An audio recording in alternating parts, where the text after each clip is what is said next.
Hello, everybody. It is Monday, March the 24th. And I tell you what, in today's fishing report, got a lot of stuff to talk about. I was scribbling. I'm looking at my page here. I got so much stuff written down. I'll have to kind of cipher through it, but we'll take a little break while I do that. And I'll be right back to share with you what I've found out in our weekend wrap up. Hey y'all, Captain Marty here to tell you that when my friends are in the market for a new boat engine or repair, I send them to the best, and that's at Ratcliffe Marine in Belhaven. Ratcliffe Marine is your official Suzuki outboard dealer. Suzuki motors are designed to get you on the water fast and get you back to the dock whenever you're ready. Ratcliffe Marine is also the largest repower center in North Carolina. So when you're in the market for a new motor or you need your Suzuki serviced, go to Ratcliffe Marine, 865 Highway 264 in Belhaven.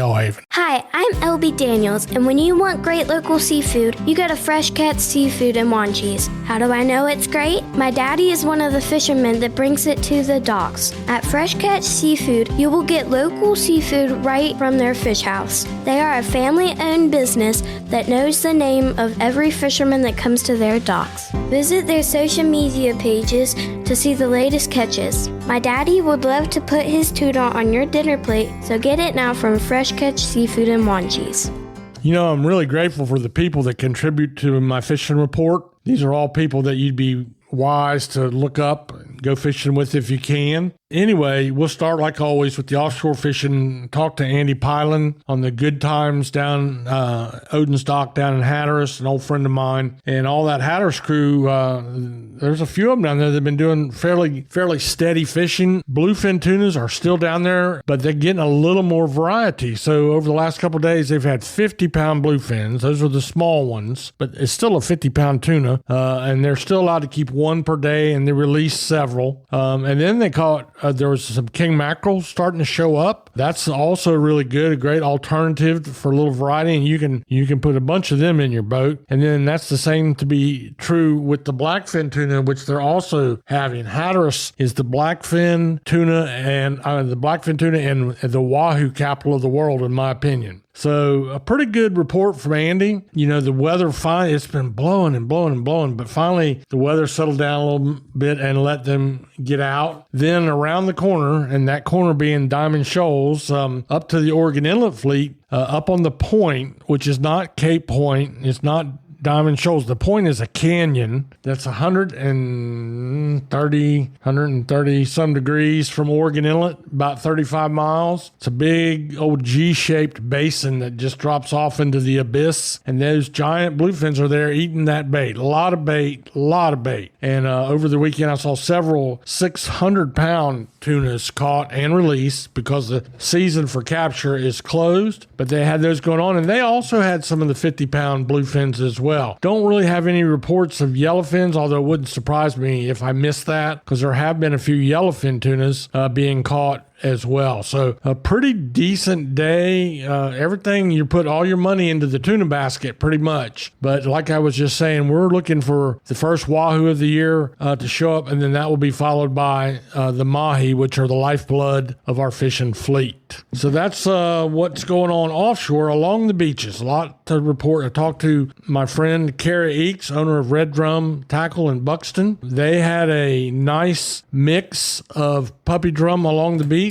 Both there were puppy drum and there in the slot, and there were a few yearlings caught as well. Now that would be her report for Hatteras Highland, but she also shared with me that down in Ocracoke they had caught quite a few yearling drum too, and I've heard varying reports throughout the weekend, everything from a scrap to a little bit of a bite going on down that way. And what all this is signifying is that as this water temperatures get closer to upper 50s and into the 60-degree range, we're going to see that bite show up. We're going to see the drum show up. We know that they've already caught some back behind Ocracoke and behind Hatteras for our boat fishermen as well. Kara also told me that Ramp 38 south of Avon, a good bite on some really big sea mullets and also some blowtoads too. So that's chicken of the sea.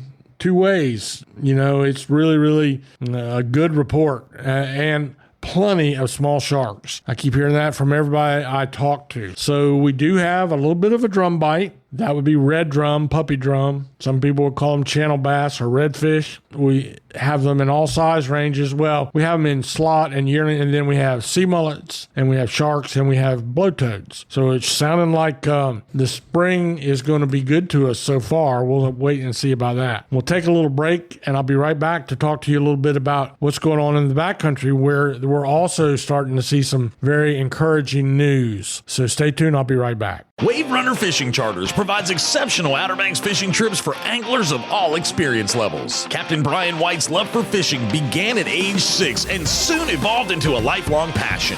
Located at Wanchese Marina, the Wave Runner specializes in offshore and nearshore fishing adventures, offering guests the excitement of pursuing a wide range of pelagic species. They have the best rates in town. Call today at 252-216-8350 or online at fishwaverunnerobx.com. All right. So in the backcountry, I really found me a good source, which is Gray Davis. Gray Davis has hideguides.com. He actually lives right up the road from me in Fairfield over here on the north side of Lake Manamesquite. And Gray was telling me that he was out in the Sound fishing for the drum, the slot size drum, and we've already reported that he's had some pretty good days of 6 to 12 drum, but he reported he caught 10 yesterday. But what he really said was remarkable, and this will perk up the ears of our do-it-yourselfers, that the mullet population is looking really, really good. That's the bait that the drum love to feed on. And he said, and to me, that seems early, but he said the water was really clear, just full of life, and birds working, mullet everywhere, and he caught 10 puppy drum. In addition to that, they're seeing some bluefish, and best I could tell, that's about as early as we see them around here. And they're those 7 to 10 pounders that show up. Their bellies are a little bit shrunken because they've been all winter looking for something to eat, but now they're chasing those mullet around. So that's the first time we've talked about bluefish in the Sound. And Gray also took his son fishing, and I already saw a picture of this. They went crappie fishing the other day and pretty much filled up a cooler with them about as fast as you could catch them. That is something I'd like to do because that's the hardest fish in the ocean or the Sound or the freshwater to catch, in my mind, is a crappie or a speckled perch. So you got that going on, and everything is just really getting ready to happen is the way it looks right now.